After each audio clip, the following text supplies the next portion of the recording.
Imagine you are born into an empire. It does not matter which one. Perhaps the Roman Empire. Perhaps the British Empire. Perhaps one that still exists. In childhood, everything seems solid.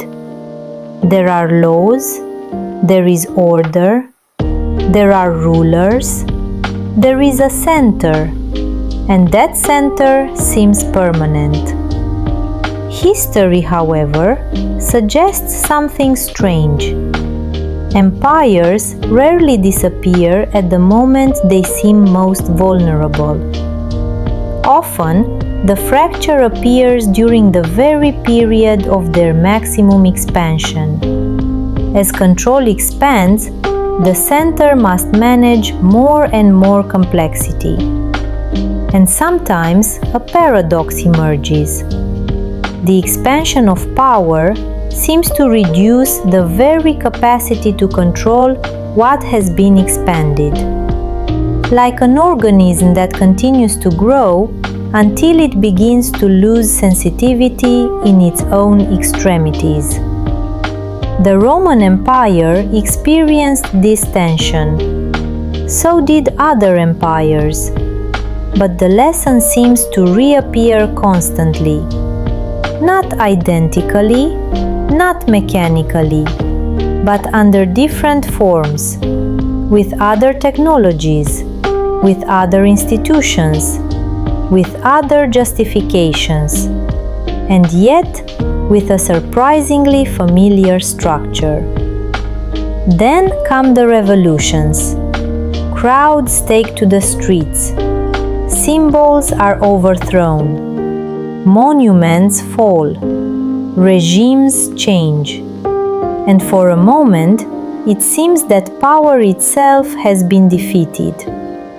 But after the initial enthusiasm, a question emerges that spans centuries.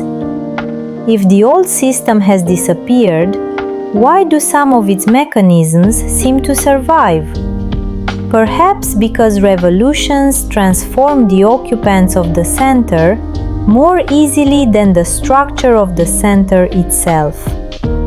They change the actors, they change the language, they change the legitimacy, but not always the deep logic of organization. History is full of movements that tried to eliminate power and discovered that, once in the position of organizing society, they had to answer the same fundamental problems. As if power did not reside exclusively in people, but also in the relationships between them. In modernity, an even more subtle transformation occurs. Power no longer needs to tell you what to do. Sometimes it is enough to shape the space in which choice becomes possible. It does not directly impose your path, but it influences the map. It does not decide for you, but it can influence the field of options you choose from. Algorithms, platforms, infrastructures, networks, systems of organization, so integrated into daily life that they become almost invisible. Just as the fish does not notice the water until it changes. But perhaps the deepest transformation occurs when control no longer needs a visible source. When rules are internalized. When you begin to observe yourself, to correct yourself, to compare yourself, to optimize yourself. At that point, external constraint can become almost useless. And here a difficult question arises. If a behavior continues after the disappearance of the constraint that generated it, where do we locate control? In the institution? In the culture? In the individual? Or in the relationship between all of these? We thus arrive in the present, a world where power seems less concerned with individual decisions and more interested in the conditions under which those decisions appear. It does not necessarily intervene. It configures. It does not command. It models contexts. It does not force. It structures possibilities. And yet, an anomaly appears. As systems become more sophisticated and optimized, behaviors that are harder to anticipate sometimes emerge. More deviations, more surprises, more emergent effects, as if reality permanently produces something that cannot be completely reduced to the model trying to describe it. Here lies the great paradox of our era. If power is visible, we can identify it. We can analyze it. We can contest it. But what if it becomes diffuse enough that it can no longer be located in a single center? Are we still talking about the same power? Or only about its effects? Perhaps this is the fundamental question. Not where power is located, but whether there is still a single place where it can be found. And yet, even when centers disappear, new centers often appear. Not necessarily by conspiracy, not necessarily by plan, but through the internal dynamics of complex systems.